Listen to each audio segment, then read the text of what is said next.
I would like to talk about some of the changes for this group so that you know that the impact that the discussions have had. I have not discussed all of them. I think with Senator Young, you were here sometimes and you weren't, so hopefully we're all going to be on the same page. But the first thing is the title we're changing to End of Life Option Act, and I know that Senator Young and I both are comfortable with that.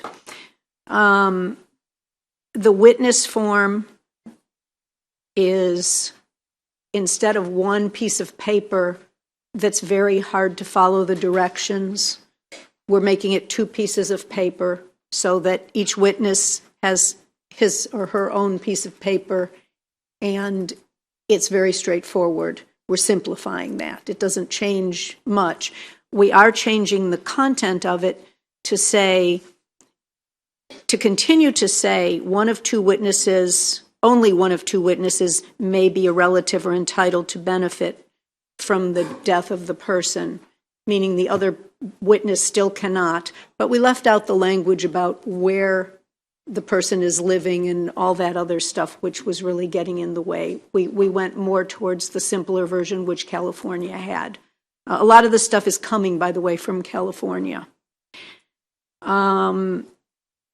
We did put in the private consultation, which came from Delegate West, which requires that the doctor actually spend time alone with the patient, possibly with an interpreter if that's necessary. But the point is to make sure that there's no coercion involved. So we think we've strengthened the coercion portion. One of the hardest things I thought to deal with was the death certificate cause of death. And I thank Delegate Hill enormously for her word crafting and her perspective as a physician. What we've done is, and also the health department, who had real problems with how were they going to do anything. And let me add here, that's number 4. I'll talk about the death certificate, but it ties into number 5, which is data collection. So with the new rules for the death certificate, the cause of death would now be pharmacologically accelerated, imminent, natural death, or could be abbreviated to PAIND, pained. And then the underlying causes and all that other stuff would be filled in normally. But the reason to put this in, and there is a checkbox to do something, is so that the health department can easily and without cost, without having to do complicated things and still be within the federal guidelines, because these death certificates are, who knew, federal. And so what this allows is for doctors to be able to be accurate about what happened, which is important because they shouldn't have to fudge. We don't want to make anybody uncomfortable with this bill.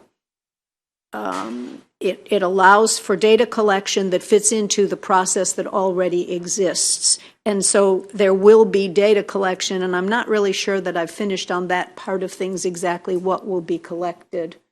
I think it's just what's on that death certificate, but there's also there will be a follow-up form that has to do with the physician's records, and I'm not exactly sure where we are on that, but we'll get there.